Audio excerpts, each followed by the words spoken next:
Okay, good morning, everybody. What is going on? It is the world's first and only dark skinned activist, Rashida Strober, the creator, the inventor, the designer, the architect of the very first platform in history for dark skin, known as dark skin activism. Real excited to come and talk to you guys today. And for those of you that don't know, I'm going to give you a quick rundown. Nobody would be talking about colorism, dark skin, darkism, which is the word I coined, if I had not created the framework, the paradigm, the first movement for dark skin. I created it in 1998, and it came out of my original suffering. It came out of me spending years trying to find someone to do what I do right now. There was no one, nobody existed. So, what do you do when something that you need doesn't exist? You create it. And so dark skin activism came out of my burning desire to solve this problem of why is it that dark skinned people, particularly women at the time, because I started from a feminist, a female point of view, should I say, are discriminated against.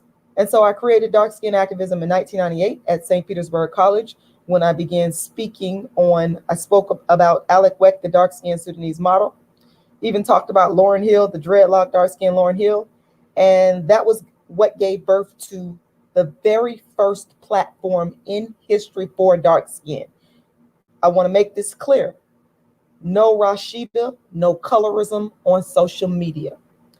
So from 1998 all the way up until 2009, I continued to develop dark skin activism, the first platform in history created for dark skin advocacy.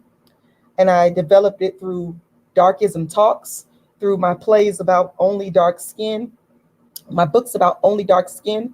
I've written more books on dark skin than any person in the world. Y'all could hate, y'all could say I'm a hater, but I'm not impressed with what Lupita Nyong'o has done because people keep hitting me up. She's following in my footsteps. Had I not created the framework, she wouldn't have even thought about talking about no dark skin. Yep, I said it. So y'all could be mad in the comment section. I could care less. I'm not going to allow people to take credit. I don't care how famous you are for what I created with my original blood, sweat, and tears before there was even a social media that came along. So in 2009, after years of developing this thing called dark skin activism, which no one cared about dark skin, or what now people talk about colorism all the time. They didn't care.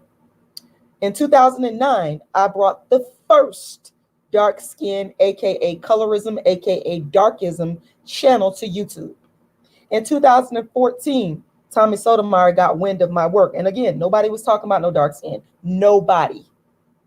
Let me be clear. Nobody was talking about no colorism. Nobody at this time. Tommy Sotomayor brings me on his show to talk about my dark skin agenda, aka dark skin activism. And dark skin activism starts to grow among the Black community online.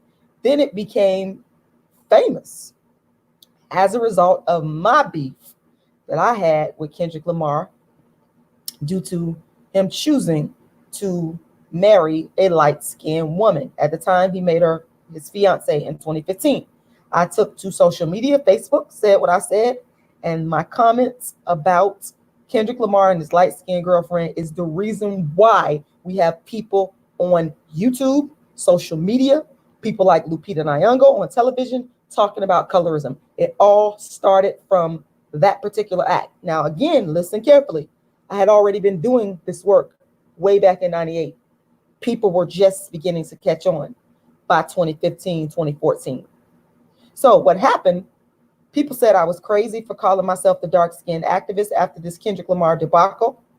They mocked the hell out of me. And then a funny thing happened. People all over YouTube, social media, began to plagiarize and rip off my work. My little old channel, people flocked to the channel because what happened was the bloggers wrote about what I said. Charlemagne and the Breakfast Club made me donkey of the day for calling myself the dark skin activist.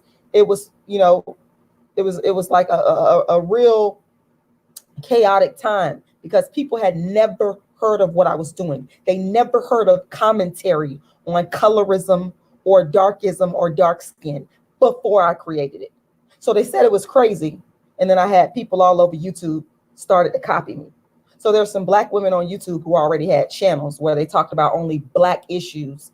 They came over to my little channel at the time and studied me and began plagiarizing my work and took my original ideas and work that's based on my books back to their already built up channels and passed it off as if it were theirs, but it's not.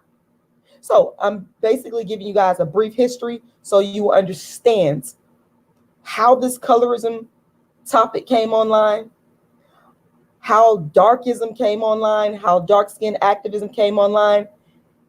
The truth is, it all traces back to one person, and that is myself, Rashida Strober, the world's first and only dark skin activist, the creator of the first lane for dark skin and colorism that everybody that's talking about colorism is copying, and that's a fact.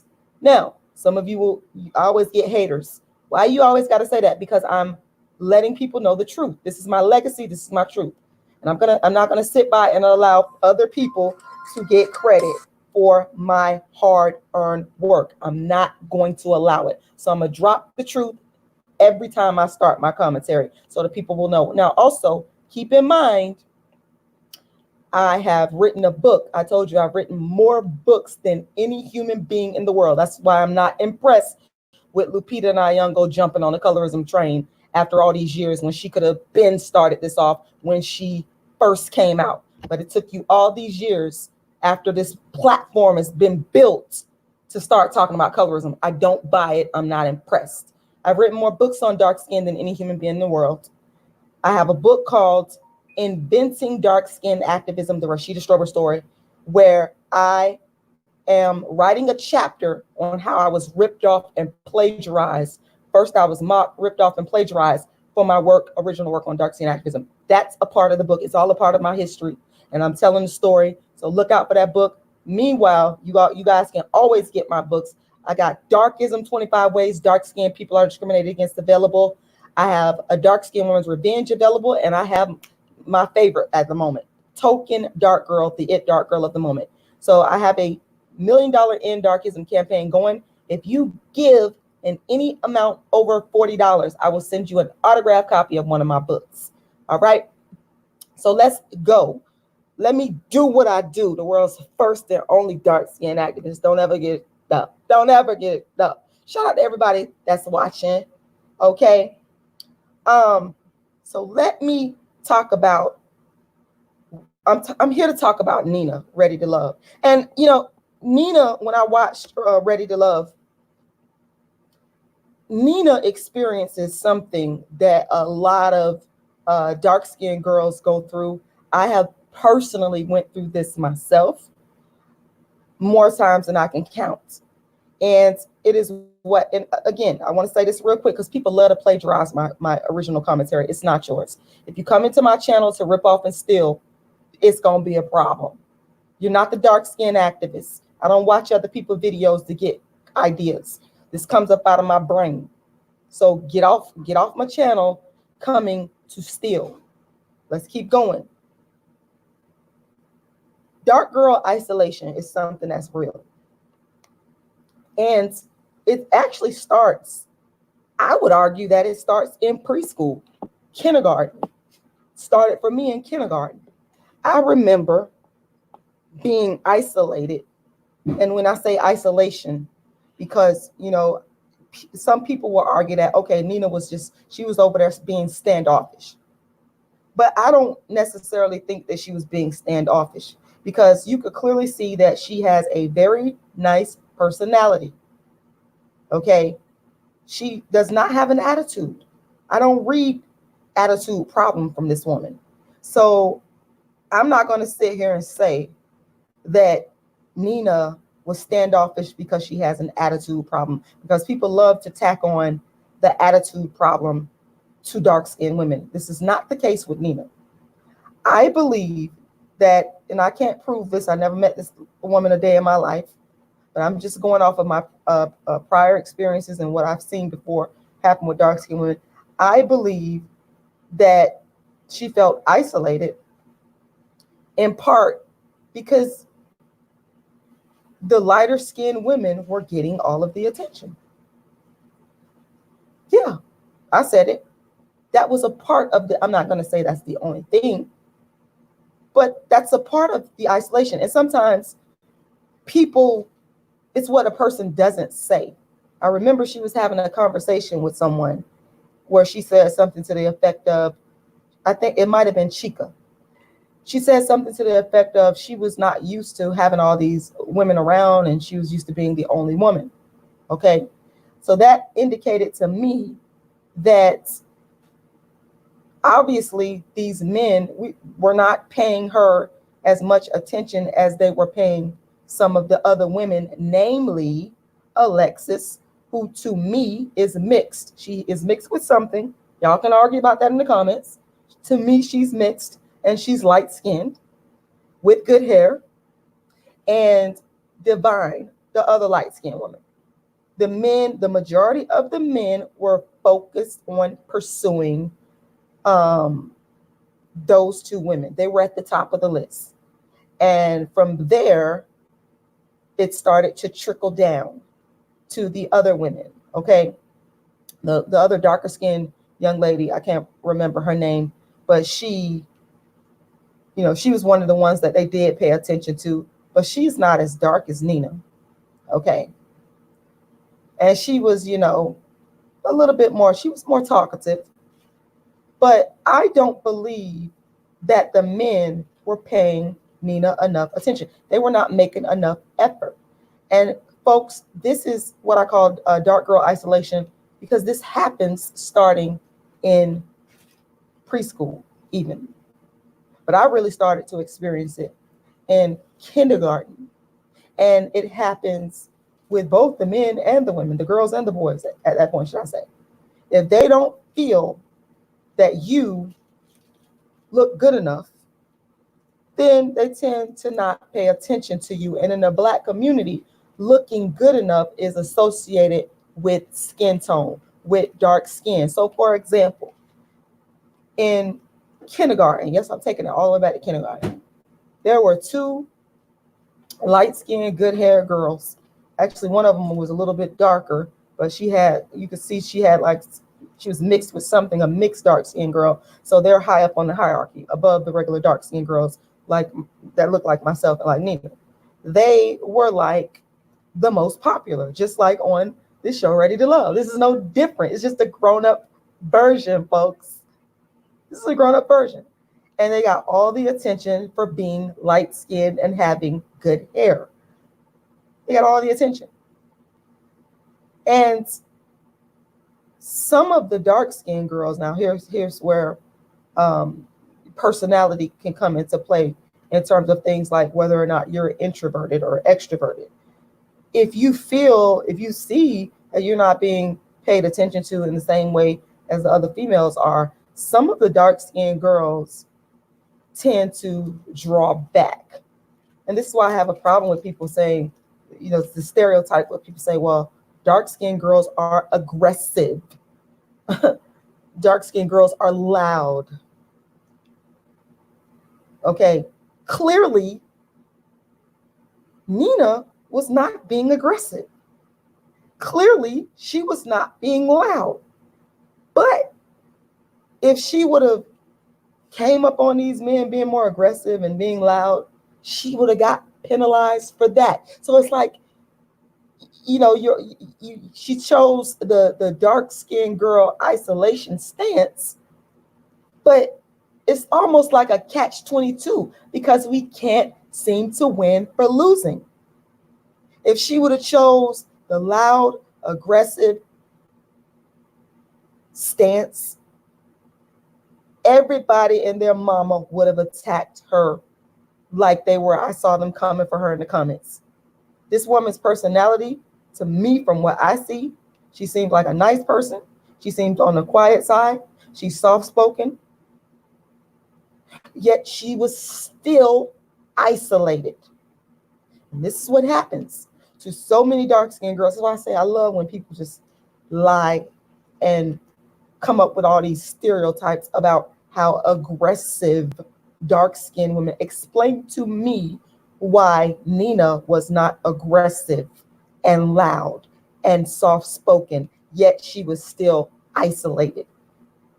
The easy answer to that is because she's dark-skinned, and the darker skin, the darker you are, you're at the bottom. You're at the bottom.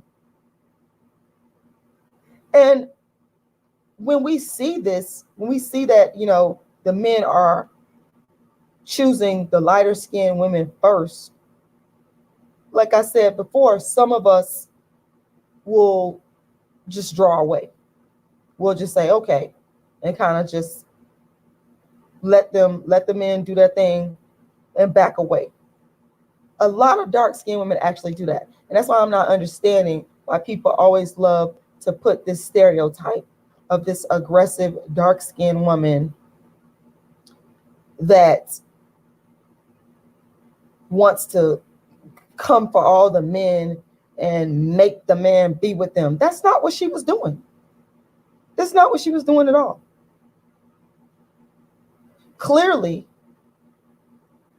the black men on this show, their preference is lighter skinned black women with good hair. That is so absolutely clear. It's just as clear as day. It's just as clear as day. And in my humble opinion, that is what helps to contribute to her dark girl isolation. Now, like I said, I also believe that she may have just a sort of an introverted personality. I could be wrong. I'm just going off of what I was reading from her.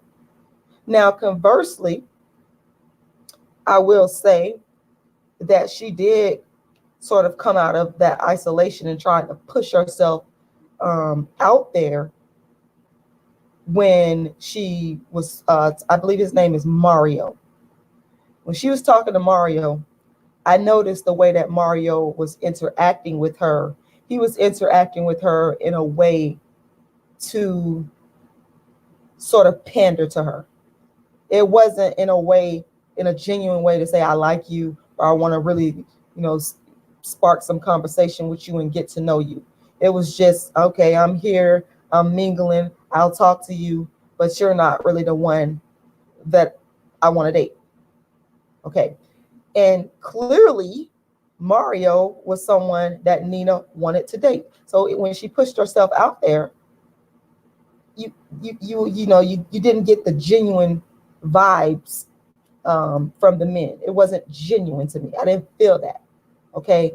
I also didn't feel this young man right here. Let me pull him up. She sat down and had a conversation with this man right here. And I apologize, I don't know his name. But again, I just got that, Brent, that's his name. I got the vibe from him that he was just, okay, this is a part of the game. Let me just sit down and mingle and talk. It wasn't okay, so let me juxtapose this to the conversations that I saw going on between London and Alexis, for example, or London and Divine. They really liked each other. There was real chemistry. Again, these are the two light-skinned women that were the most popular. There was real chemistry there. So if you're in a situation where you're talking to different men at a function like this, where there's other women around and they're not really approaching you, and you put yourself out there, and I don't know if she felt this, I don't know how she felt, but from what I could see, these men were not really into her. That could make you feel isolated. And I saw her sort of isolate herself twice on both episodes. The first time she was wearing a cute yellow dress, and the second time she was wearing a black dress. I saw, so that leads me to believe that somehow she can sense that these men were not really into her. And obviously you got to be a fool to not see that the men were more interested in Alexis and Divine. You have to be a fool. We're watching it from TV. She's actually physically there with them. How you guys think that makes her feel? I mean, if you combine a person that is potentially an introvert, because she possibly is, I get that vibe. I could be wrong. This is just a dark-skinned activist assessment. If you combine that personality trait, or you combine that with the fact that you see these men gravitating towards the lighter skinned women with the good hair, how do you think that would make you feel?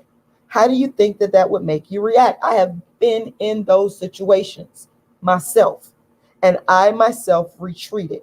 Now everybody wants to sit here and blame because we heard some of their stories while they were there in the confessional. I'm not saying that our past does not have a part in that, but all of them have past. All of the women have some. Even Alexis, she seems to be bitter, talking about her ex, but the men gravitated towards her anyway. Okay, she seemed to have her own baggage too, but the men gravitated towards her anyway. So why wasn't that gravitation on the same level towards darker skinned Nita? The answer is she's darker skinned. Come on now. They both have, I think, just as much emotional baggage as each other. Alexis sat there and she talked negatively about her ex. And you could see in the conversation that she had with Chica, you could clearly see that she has some type of disdain towards her ex. I remember him saying something to the effect about, I think she said he was married. And Chica said something like, well, hopefully he found what he was looking for. And she came back with some type of smart comeback, like, I don't think so. He hasn't changed. Clearly, she was bitter. But the black men forgave that. They still gravitated towards her because it doesn't matter. Let me say, what matters is skin tone. Y'all can deny this all day and all night. What matters is the skin tone. And I just have to compare Shay, the darker skinned woman in the first episode, who had baggage as well, but her baggage was excused. Let me go and pull up Shay's picture. I like Shay. This is definitely no shade towards her, because I actually like Shay, but I gotta tell the truth. Shay from Ready to Love. Okay, let's pull her up. Shay had emotional baggage, just like, there she go. Let's pull up that picture. That's a better one. Shay had emotional baggage just like Nina. I'm not talking on the same level. I'm saying they both had emotional baggage. But the difference is Mike and the other men still gravitated towards her. And it is because Shay is the acceptable dark-skinned woman. She has that mixed dark-skin look with the good hair. We saw her mother. Her mother came on shore. Her mother looks like she's mixed with something. Shay's mother, let's see if I could pull up something so you guys could see how her mother looks. So let's type in Shay. Hold on one second, y'all. Shay, mother, and Mike, Ready to Love. Let's see if that comes up. Because I don't just throw out commentary. I have evidence and proof to back up what I'm saying. There's her mother right there. Okay, as we're seeing her from the back. Let's see if we can find a picture where we can see her mother from the front. We might not be able to. But if you guys watch the show, then you know her mom is like a light-skinned woman. Her mom actually looks like she's mixed with something. She has long hair that looks like it's that good hair. So Shay comes from a bloodline that's mixed, that gives her that mixed, acceptable look that black men like. Mike even said that she looks like Chili from TLC. He even said that. And he did say something about her having Indian or something like that. So you have to explain to me, Shay, who came with her baggage, where she didn't want to have a baby. She was adamant about not having a baby because of the way that she was treated with her first son. That's baggage, folks. But that baggage was excused. She was immediately pursued. Immediately pursued. You don't believe me? Go back and watch. Go back and watch. But the dark-skinned girl, the real black, let's go back to her, the real black girl, Nina, dark-skinned Nina, with no admixture, just a regular dark-skinned woman. She's not wearing weave. It is her own hair. It could be natural and it could just be in a pressed state. Her baggage was not excused. She wound up being in isolation, not once, but twice. And I don't think that that was wholly her fault. I think that we have to hold the men accountable for being so attracted to light skin and good hair, that baby hair, that baby hair.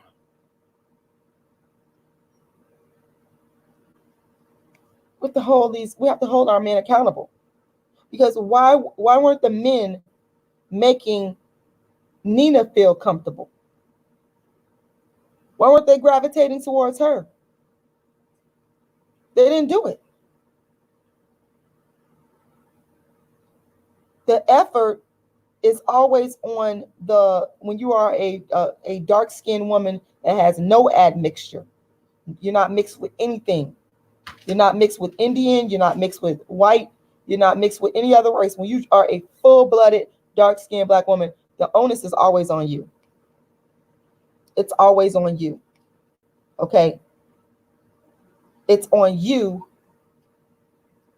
to take control. Because if you notice, she kept saying in the confessionals, I have to, be more outgoing, or I have to step up to the plate.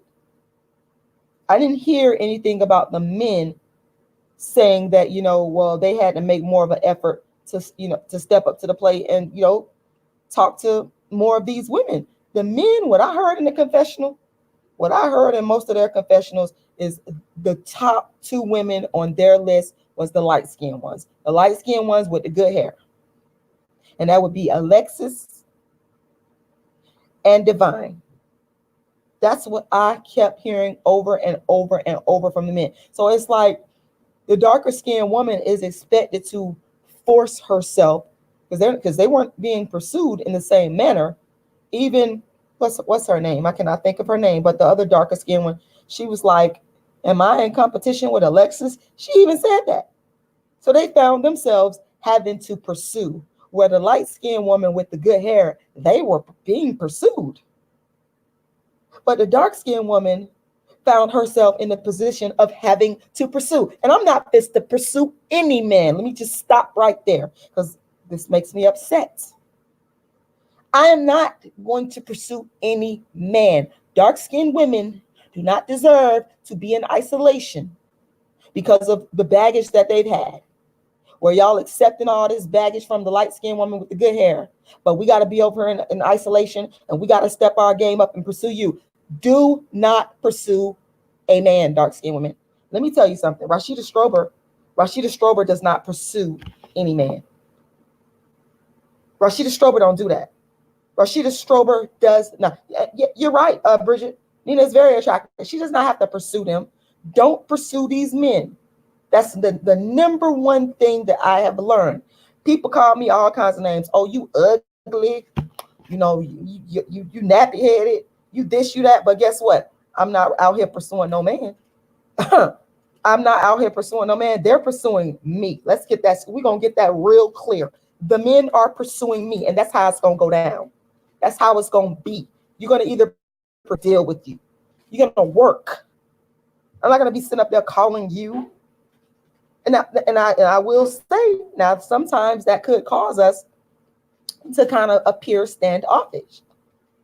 It could backfire, but I'm okay with that, because the man is supposed to. Why is it that people feel that it's okay, and we praising the fact that these men are pursuing Alexis. And I see you women coming up in my comments talk about how beautiful Alexis is, and that's why these men are attracted to her, and she's young and feminine. Well, Nina is beautiful too. Hold up. Nina is beautiful too. I just told y'all they both have the same level of baggage. Alexis is a bitter woman regarding her last relationship. The common denominator is skin tone. So Nina has a right to be pursued and not forced into isolation because of her past. The minute that the light-skinned Alexis with the good hair came in the door, the men pursued her. So the darker-skinned woman has a right to be pursued as well. Don't pursue these men, dark-skinned women. Don't do it.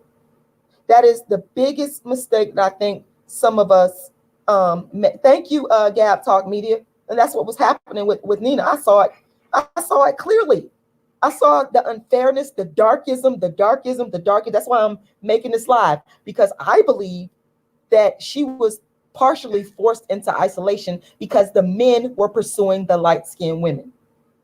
And then the other women were kind of, in a way, kind of forced to push up on them. Even the light-skinned chick, what's her name? Divine. She was flexing her light skin control. She was flexing it. She might not have her light skin privilege. She might not have meant to have done it. No shade. I don't know these people. I'm just giving y'all the dark skin activist commentary. It is nothing personal against any of these people. I don't know them. They're public figures. They're on television. They're going to get critiqued. It is what it is. So don't come up on here with that foolishness. Talk about somebody jealous, which I don't care if y'all do, because people always love to hate on me because I come and tell my truth. Divine even had Chica. She was like in the confessional, talk about go handle that, when she was telling him to go over there and break up the conversation between London, the man she liked, and Alexis. She flexed her light skin privilege. These chicks know. They know that Black men are always going to choose them first. Oh my God, it's so clear. And I would venture so far to say that by default, again, it's not their doing. I'm not saying that they're intentionally or consciously doing this, but by default, these lighter skinned women contribute to that. They contribute to some of the isolation of the dark skinned woman by flexing their light skin privilege. They know that the man was going to shoot. Even Alexis said, check what Alexis said. I'm going to have to come back and make a whole live on this. She said that the women was not her competition, and she was right. Unfortunately, as a result of darkism, she was absolutely correct, because light-skinned women, they know Black men oh so well. They know what y'all gonna do. They know all they got to do is walk up in the room, okay, and flex their light skin privilege, flex their light skin, flex their good hair, and they know what it is. They know what it's gonna be. They know what y'all gonna do. They got y'all programmed. Y'all are programmed. Y'all can be upset and angry. You shouldn't be. Don't be mad at the truth. Well, Monopoly Vigator, you said beauty is subjective. I don't think it's subjective in the case of Black men, because I'm not so sure about that. But I understand where you're coming from. They got these men programmed. So the best thing that Nina could do, as far as I'm concerned, is, or any dark-skinned woman could do, is not to pursue these men. Don't fall back. Just fall. I know it's a dating show, but fall back. I don't know. I don't think I could handle one of these dating shows. They better than me. Nina, you're a good woman for this. And I have a lot of respect for her, because she's putting herself out there. She's putting her life out there. She's putting her emotions out there. She's putting everything out there for the public to see and critique. So in that sense, I have respect for her and the other dark-skinned women that come up on the show, because I know what they're up against. I know that when you put brown skin, light skin, dark skin up in a room of Black men, the men are going to gravitate to the light skin, good hair woman first. Proof and point right here, okay? The bottom two women were dark skinned women.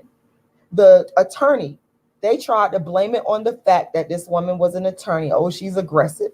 She's this, she's that. Well, guess what? Nina wasn't aggressive, but both of them ended up in the bottom two. And ironically enough, they're both dark skinned. So ironically enough, you have the aggressive dark skinned woman and the non-aggressive dark skinned woman. The common denominator, I don't know why y'all can't see through this, is their dark skin. People have made so many excuses. That's another thing y'all do. Y'all make excuses for lighter skinned women and why they're able to pull them in. Y'all make excuses. Y'all don't tell the truth. Y'all don't simply say it's because they're light skinned. Y'all don't say that. I've seen the femininity card pulled. I've seen the youthful card pulled. I've seen the softer voice card pulled. And I don't understand how you could say that when Nina has a soft voice. I've seen the soft voice card pulled with Alexis, light-skinned Alexis. But Nina has a soft voice. So again, the common denominator is the skin tone. Folks, this is darkism. It's clear-cut darkism. Any way you slice it, it's darkism. It's darkism. And I'm so tired of it being played out. But my job is to call this thing out. My job is to speak on it and to tell the truth. Shout out to everybody that's watching. I appreciate all y'all for watching. Every single person. Thank you for watching. Make sure you subscribe. Make sure you make a donation to my GoFundMe. I have an End Darkism campaign. Whoop, there it is. Go make a donation. My job is to call this out. And I've been doing it. I'm the first to do it. Along with Cola Booth. Shout out to Cola Booth. She always gonna get my love. Cola Booth been on it for years. Cola Booth has been on it for years. My job is to call it out. And I don't, another thing I saw too, I can't leave this out because I was very upset by it when I saw it. And again, the pandering. But, time will tell if this guy is, if he's sincere. Where is his picture at? Brent.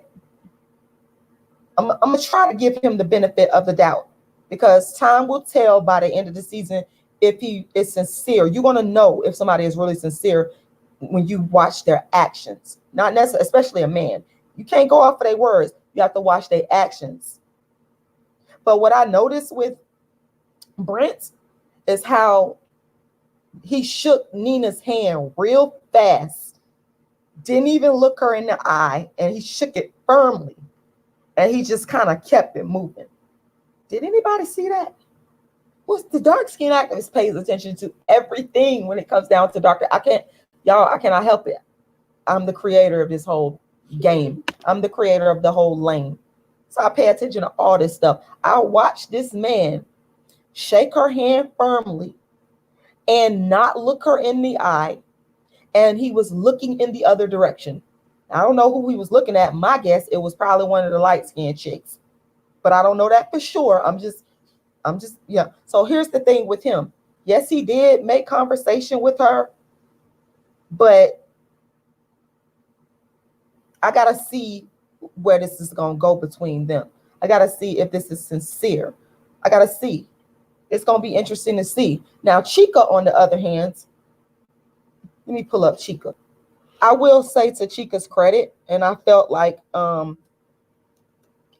he did a good thing. I did not like how he spoke to Shima.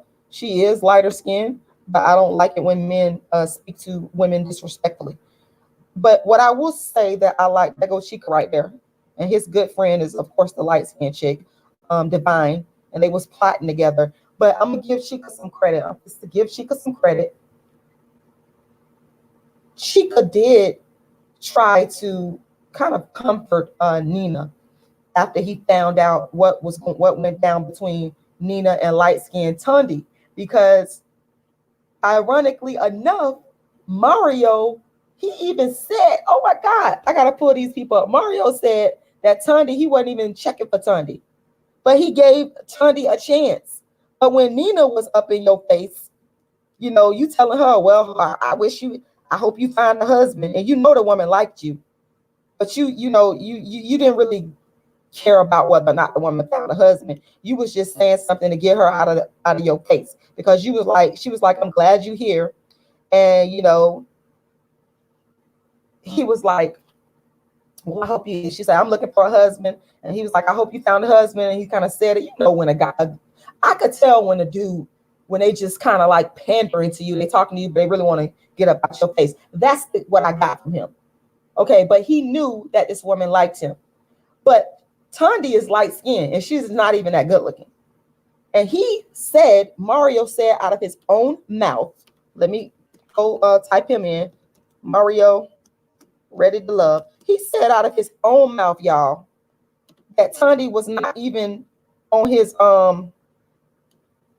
radar. Come on, Tundi, Mario, let me pull you up. There you go. You said that Tundi wasn't even on your radar, but then you actually chose Tundi. You chose Tundi over Nina. And that's what sparked this conflict between Tundi and Nina. Dark-skinned Nina and light-skinned Tundi. They kind of got into it when Tundi called her a snitch. When all of them, it was Mario, Tundi, I believe, who else? Ashima, I hope I'm saying her name right. And another person they was all out on a date. And Mario took Tundi's side. He knew that Nina liked him from the gate. And he said himself that Tundi was not even on his list. But at the end of the day, this proves my point with Darkism. This is absolute and concrete proof, people.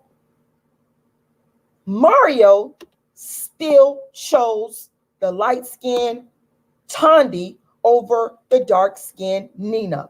Nina actually looks better than Tundi. Okay? Nina looks better than Tundi. She does. I said it. Tundi got a strong face. Let's keep it 100. Tundi has a strong face. I say strong, S-C-R-O-N-G. Clearly, people, clearly. But in the end, who got chosen? Tundi, the light-skinned Tundi with the strong face, she won. That's who Mario chose, which further proves my point. Tundi even talked about how she likes to box. Y'all always want to holler about, the femininity of the dark-skinned woman. Clearly, Nina is a feminine dark-skinned woman. Nina talks softly. She has feminine mannerisms. She looks better than Tundi, but Mario decided to choose the light-skinned woman over the dark-skinned woman. This is concrete Darkism. And the point that I am making, I want to get back to, is the two women, after Nina saw that Mario was choosing Tundi over her in that little spat that they was having, because Mario even told Tundi, you need to come over here and sit with me. And she was like, oh, I like that. He a protector. Like she finna like he gonna protect you from the big, bad, dark-skinned woman. All these stereotypes I read into this. This is what Tundi said after they got to the argument. Tundi was like, she likes him even more, and I'm just paraphrasing, because he's very protective. And this was after the verbal fight that she was having with Nina. And Mario told her to basically come over there and move. He was like, you should have just sat over here with me. He chose the light-skinned woman over the dark-skinned woman. At that point, you made your choice. Simple as that, because they was fighting. You seen the dark-skinned one that likes you, Nina, and the light-skinned one that likes you, Tundi, fighting with each other. And Mario chose the dark-skinned woman. The light-skinned woman. I wish he would have chose the dark-skinned one, but he chose the light-skinned woman.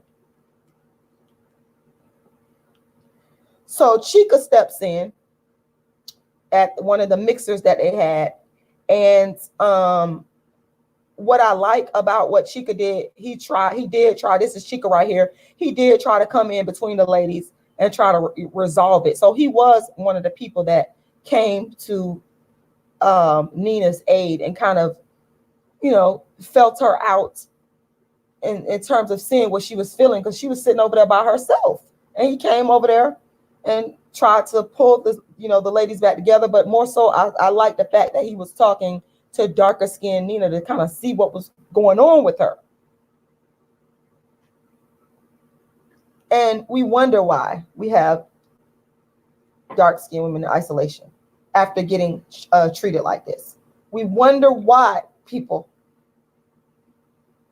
But y'all want to sit up here and deny. Y'all want to act like Rashida Strober, the dark skinned activist, is crazy. Y'all want to act like I don't know what I'm talking about. Y'all want to act like it's personality traits. Y'all want to make every excuse other than darkism. When I sat there and I watched the show probably like 3 times, just sitting there, just analyzing it from the perspective of darkism, which I can't help. People say, oh, you're just looking for, some people say you're just looking for racism. People tell me, oh, you're just looking for darkism. I'm actually not. I've experienced it so much so in my life that it's just, I'm so sensitive to it and so keen on it. And I can pick up on it immediately. That's why I knew when Mario is handsome too. He sure lives. I think Mario and Nina would have made a good couple, but that's not what you wanted. You chose the light-skinned, scrum-faced chick. You understand? So I'm just so programmed to see these things because of my own personal experience that I know that that's what it is. I don't have to argue with you guys about it. Y'all want somebody to sit up here and debate and go back and forth with y'all? I don't have to do all of that. I can. You want to debate me? You know what to do. Hit me up. I'm ready for anybody. I'll take on anybody. I don't care who you are on this darkism thing. You can't beat me on it, debate-wise. You can't come for me. Because at the end of the day, the facts are going to stand up. The facts are going to stand up. People's actions speak louder than their words. And that's what I was looking at. I was looking at the actions of the men. Mario hollering back. He hopes that Nina, this is Nina right here, finds a husband. Well, Mario, your actions don't say that. What it's looking like is it's looking like you want light-skinned Tundi to be your wife. Action speaks louder than words, folks. And my argument is that some of the actions of the men contributed to the dark girl isolation of Nina in this particular case. So I'm going to be watching the show tonight because I want to see what's going to go down. I want to see how this is going to progress. Caribbean Fire, you said you want to hug. I want to see how this is going to progress. And I'm going to come back and I'm going to talk to you guys about this again because I really want Nina to find a good husband. Dark-skinned women are deserving, just like Alexis. Y'all see she can be the fan favorite. Okay, just like she deserves a husband, dark-skinned Nina deserves a husband too. And I want her to find love. So I'm going to be watching tonight. I'm going to be watching. In fact, I can't wait. And I'm going to come back and I'm going to give y'all my commentary. I want to thank y'all for taking the time to listen to me today because I really had to get this off of my chest. It's been on my heart and mind for a minute, but I didn't have time to do this live until today. So I'm glad y'all taking the time to listen in on what I have to say. I have a End Darkism campaign going on. I want to say shout out to everybody that's watching. And the proceeds go towards the funding of the Dark Skin Activist Tour, which consists of my plays and creative works around only dark skin.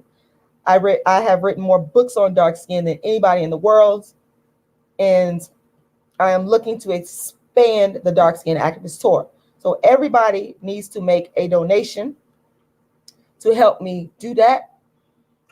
If you give in any amount over $40, I will happily send you an autographed copy of one of my books. Darkism, 25 Ways Dark-Skinned People Are Discriminated Against is one of the books. I'm going to go ahead and drop the links there. And the links will also be found in the description to this video. I just dropped that GoFundMe link in there. Make sure y'all go hit that GoFundMe up. And like I said, if you give anything over $40, I will send you an autographed copy of one of my books. I got Token Dark Girl, the It Dark Girl of the Moment, which is fire, absolute fire. And I have A Dark Skinned Woman's Revenge, which is the book version of my play, A Dark Skinned Woman's Revenge. Again, absolute fire, bringing that dark skin activist heat.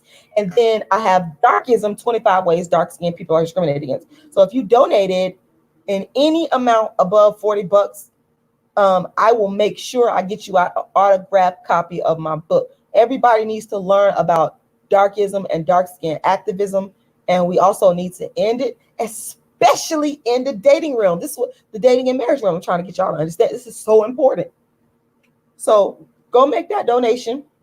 Make sure you subscribe to the channel. Make sure you hit the notification bell, because when I get ready to do a live, it'll inform you that I'm live. You'll know.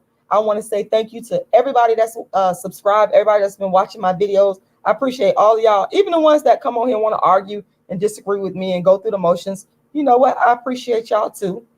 And if you want to have a discussion, a debate, whatever you want to call it, y'all know what to do. I'm easy to find. You can go to my website, darkskinactivist.com. I'm going to type it in there, and that's one way you can contact me, or you can email me at darkskinisbeautifulcampaign@gmail.com.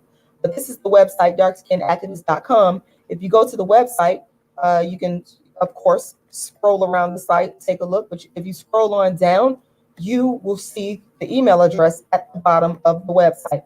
And, you know, I'm available for interviews, for discussions, for panels, etc. Just hit me up and we'll set it up. Now, if it's online, I do it for free.